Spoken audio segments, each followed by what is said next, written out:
Diel 6. Turci a rozpad stredovekého Uhorska. Ahojte priatelia, ja som Šubok a toto je môj YouTube kanál. Ak ste tu noví, dajte odber, like a zapnite si zvonček, aby vám neušli ďalšie videá. Ak si niekto predstavuje dejiny Uhorska ako jeden súvislý, pevný a skoro nezničiteľný príbeh, tak práve tu narazí do steny. Lebo staré stredoveké Uhorsko sa nerozplynulo v nejakej jemnej historickej hmle. Ono sa zlomilo. Tvrdým spôsobom. Vojensky, politicky, územne. A ten zlom má meno Moháč. V roku 1526 prišla bitka, ktorá nebola len jedna prehraná vojna. Bola to rana, po ktorej sa starý poriadok už neposkladal späť tak, ako bol. Kráľ Ľudovít II padol, uhorská monarchia sa účinne zrútila a do priestoru vstúpili dve veľké moci, Habsburgovci a Osmanská ríša.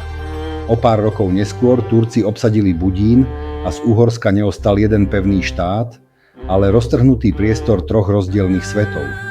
A presne tu sa rozpadá ďalší mýtus. Nie, Uhorsko nebolo večná jednoliatá istota, ktorá len pokojne kráčala dejinami. Bolo to kráľovstvo, ktoré narazilo na silnejší tlak, nezvládlo ho ustáť a rozletelo sa na kusy.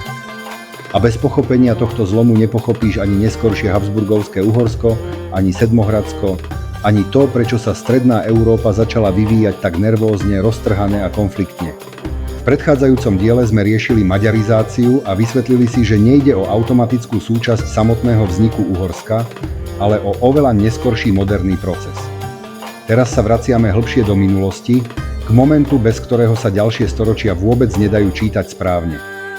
Keď sa povie Turci a Uhorsko, veľa ľudí si predstaví len dlhú vojnu na hranici alebo nejaké neurčité nebezpečenstvo z juhu. Lenže realita bola omnoho tvrdšia. Po Moháči nešlo len o nájazdy, išlo o rozpad starého stredovekého uhorského štátu. Britannica to hovorí priamo. Víťazstvo Osmanov pri Moháči znamenalo účinné zničenie uhorskej monarchie. A po obsadení Budína v roku 1541 sa začalo rozdelenie krajiny, ktoré trvalo viac než 150 rokov. Čiže dnešná otázka neznie len prišli Turci, dnešná otázka znie, čo presne sa po ich postupe stalo s Uhorskom a prečo už potom nebolo tým istým štátom ako predtým. Prvá kapitola. Nebol to prvý kontakt, ale bol to rozhodujúci zlom. Osmanský tlak na Uhorsko nezačal až pri Moháči. Južné pohraničie čelilo tureckému nebezpečenstvu už skôr a po porážke Srbska na Kosove a po ďalších osmanských úspechoch sa bezpečnostná situácia v regióne zhoršovala.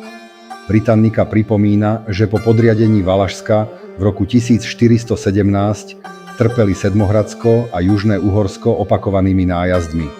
Čiže hrozba tu bola dávno. Ale až Moháč z nej urobil katastrofu štátu, nielen problém hranice. A presne to treba povedať divákovi jednoducho. Hranicu môžeš brániť roky, nápor môžeš chvíľu tlmiť, ale keď prehráš rozhodujúco, príde moment, keď už nejde o obranu pred útokmi. Ide o to, že sa ti rúca samotné centrum moci. Druhá kapitola. Moháč nebola len prehra, bol to pád poriadku. Bitka pri Moháči sa odohrala 29. augusta roku 1526. Uhorské vojsko vedené kráľom Ľudovítom II utrpelo rozhodujúcu porážku od vojsk sultána Sulejmana Nádherného. Ľudovít II pri ústupe zahynul a Britannica priamo uvádza, že táto porážka otvorila cestu habsburskej a tureckej dominancii v Uhorsku. A tu je dôležitá vec. Niektoré bitky prehráš a štát žije ďalej. Moháč bola iná. Tu sa neprepadla len armáda. Tu sa rozkolísala samotná monarchia, nástupníctvo, mocenské centrum aj schopnosť krajiny konať ako jeden celok. Tretia kapitola. Po Moháči prichádza boj o korunu a chaos. Keď zmizne pevný panovník a štát je po katastrofe otrasený, okamžite sa začne zápas o to, kto bude vládnuť. Po Moháči sa rozbehol spor o uhorskú korunu a krajina sa nepostavila ako jednoliatý blok. To je kľúčové. Uhorsko nepadlo len preto, že bolo napadnuté zvonku. Padlo aj preto, že zvonka prišiel úder do momentu, keď zvnútra nebolo dosť pevné. Britannica pri období po Moháči opisuje, ako sa východná polovica krajiny vrátane Sedmohradska viazala na Jána Zápolského, zatiaľ čo Habsburgovci si nárokovali inú časť dedičstva. Inými slovami, po jednej katastrofe nepríde automaticky jednota. Niekedy príde presne opak. rozpad autority. A vtedy sa veľké ríše dostávajú do krajiny ešte ľahšie.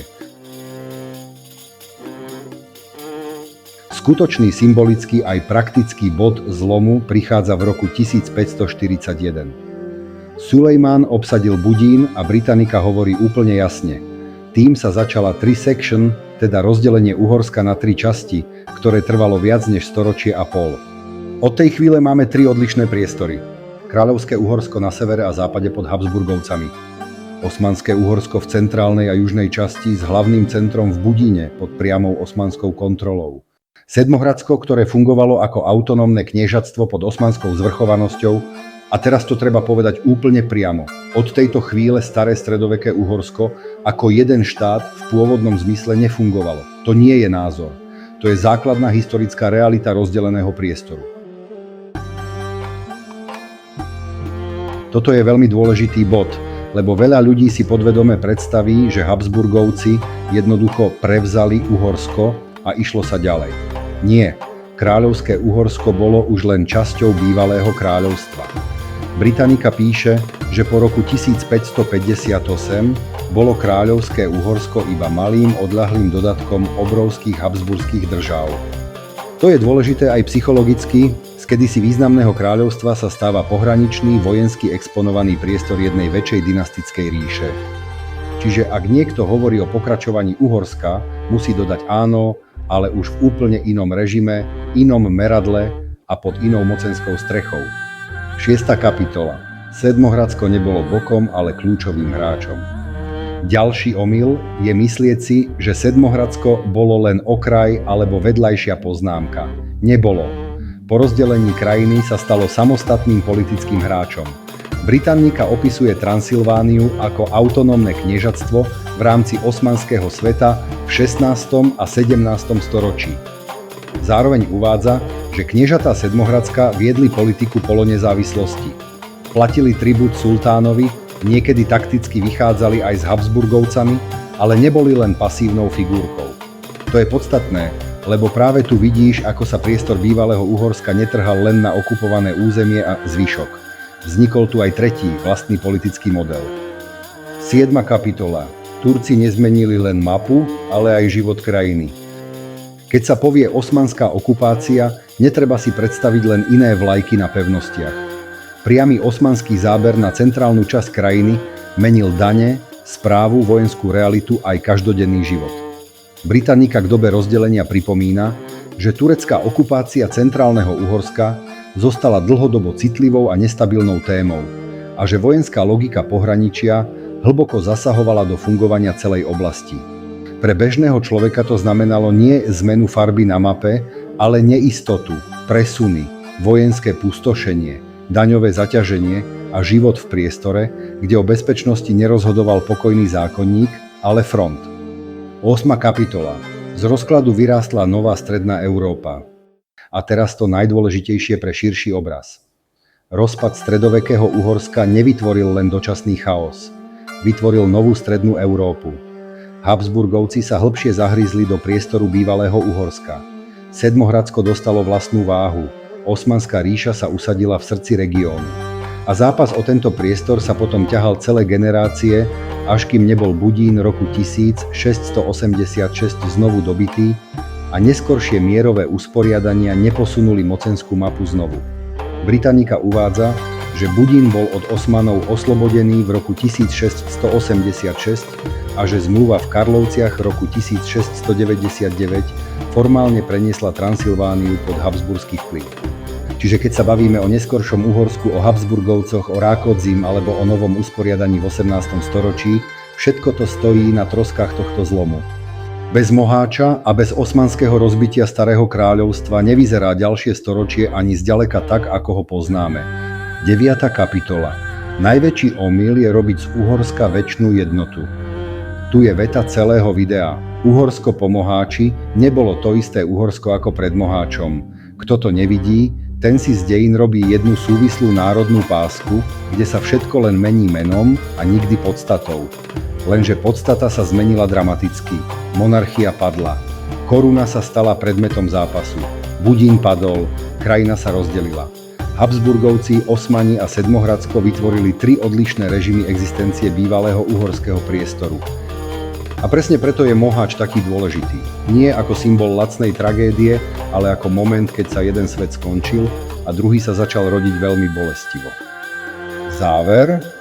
Takže čo urobili Turci s Uhorskom? Neprišli len niečo narušiť na okraji. Oni spolu s vnútornou slabosťou, nástupníckym chaosom a veľmocenským tlakom rozbili staré stredoveké Uhorsko ako jeden politický celok. Po Moháči prišiel pád monarchie. Po Budíne prišlo rozdelenie na 3 časti a z tohto rozbitia potom vyrástlo všetko ďalšie. Habsburské pohraničné Uhorsko, osobitná dráha Sedmohradska, aj dlhé vojny o návrat centrálnej časti krajiny. Čiže nie dejiny Uhorska nie sú príbeh jednej večnej pokojnej kontinuity, sú to dejiny tvrdých zlomov a Moháč je jeden z najväčších.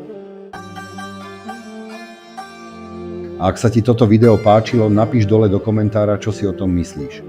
Bol podľa teba skutočný koniec starého stredovekého Uhorska už pri Moháči, alebo až pri neskoršom rozdelení krajiny na 3 časti? A sme na konci videa. Máme už 27 140 odberateľov, ale stále je nás málo a veľa z vás ma sleduje bez odberu, tak to tam rovno pacni. Ak ma chcete podporiť, odkazy nájdete dole pod videom. Pretože tvorba týchto videí je časovo aj finančne veľmi náročná. Daj like, ak chceš podporiť ďalšie podobné videá a nezabudni dať odber na kanál Šubok, aby ti neušli ďalšie časti. Zapni si aj zvonček. Čaute.